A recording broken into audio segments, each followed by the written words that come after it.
دے یہ ہمارا دل نہیں کرتا، یہ ہمارا وطن ہے، اور پوری دنیا کو پتہ ہے کہ پاکستان قائم ہے تو اسلام کا جھنڈا اونچا ہے،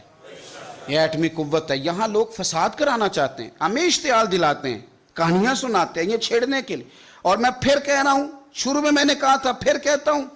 کہ جب ہر بندہ اس بندے سے اظہار لا تعلقی کر رہا ہے اور آپ کے مشیر، آپ کے گورنر اور ساری دنیا اس سے مل رہی ہے، تو میں بالکل انشراح صدر کے ساتھ کہہ رہا ہوں جو کرا رہی ہے حکومت خود کرا رہی ہے۔ ورنہ ایک بندہ گرفتار کرنا ہے نا، تو اس کو گرفتار کریں، اور ہم کوئی نہیں کہہ رہے کہ ہماری مرضی کی سزا دیں،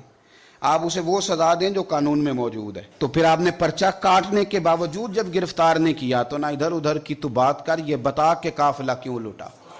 مجھے رہزنوں سے غرض نہیں، تیری راہبری کا سوال ہے۔ اور میں آپ کو بتاؤں یہ بات رکے گی نہیں، یہ فائل داخل دفتر نہیں ہوگی، یہ ٹاپ آف دی لسٹ رہے گی، اور وہ کوئی بھی ہو، ابو بکر کی الف سے لے کر علی کی یہ تک، ہم کسی بندے کو کسی کے مقدسات کی بے ادبی کرنے کی اجازت نہیں دیتے، وہ کوئی بھی ہو، وہ کوئی خارجی بات کرے، ناسبی بات کرے اہل بیت کے بارے میں، یا کوئی رافضی بات کرے صحابہ کے بارے میں، تو اس کی قطعاً کوئی اجازت نہیں ہے۔ مہربانی فرمائیں، ہم بڑے آپ کو کھلے دل سے بتا رہے ہیں اور انشراح صدر کے ساتھ بتا رہے ہیں، آپ ذمہ دار ہیں۔